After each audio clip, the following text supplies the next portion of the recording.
Hi, my name is Mike Brownbill. I am an ROTC cadet at Westfield State, part of the Minuteman Battalion, Charlie Company. What Veterans Day means to me is it's a time where all our veterans get the respect that they deserve, because I think a lot of times they don't really get the respect they deserve. People don't appreciate them the way they should, and I've grew up with that sense of pride for the veterans with two parents in the military. It's really taught me a lot. Hello, I am Becky Blaze. I got home from my military deployment about 3 weeks ago. I was based in Germany and flew back and forth on critical care missions to Iraq and Afghanistan, where I worked as a corpsman and nurse.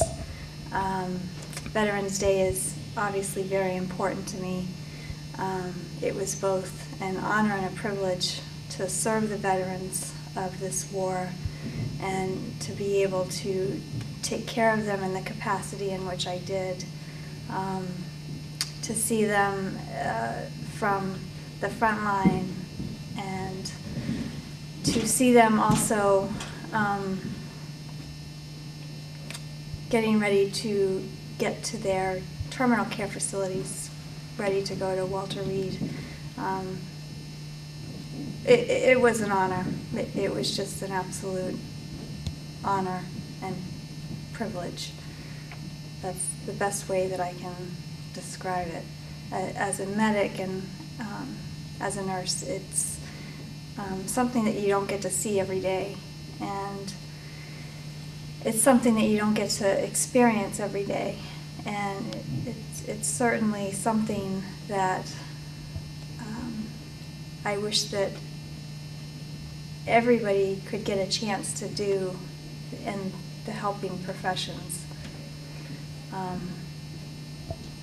realize that it's not for everybody, it's not something that everybody has the stomach to do, but for me, I wouldn't do anything different at all. I wouldn't have it any other way. So. It honors people who paved the way for people like us to have freedom. Veterans Day is the day that all veterans can get together and just talk about how they did what they did, how they got through the times they got through, their little war stories, and making sure that their country stays free, that their kids have freedom, and all their friends around them have freedom. So that's what Veterans Day is to me. As a veteran, is that it's a day when we remember everybody that went before us. We were lucky enough, I was lucky enough to live through what I had to experience. But what people don't understand is that it's a privilege to serve in the armed forces. This is a country that historically has always been the citizen soldier, the militia, the local group from every town, city, and village that comes together when the country needs them. It's been like that since the Revolutionary War. It's been that way since the Civil War. It's always been volunteers. During the periods of the First World War and the Second World War, we had to rely on the draft because of the immense armies that had to be raised in a short amount of time. But it's back to the volunteer citizen soldier again. And I am representing Frank Woodruff Buckles, who was a volunteer. He wasn't drafted. In fact, they've found that he was 15 years old.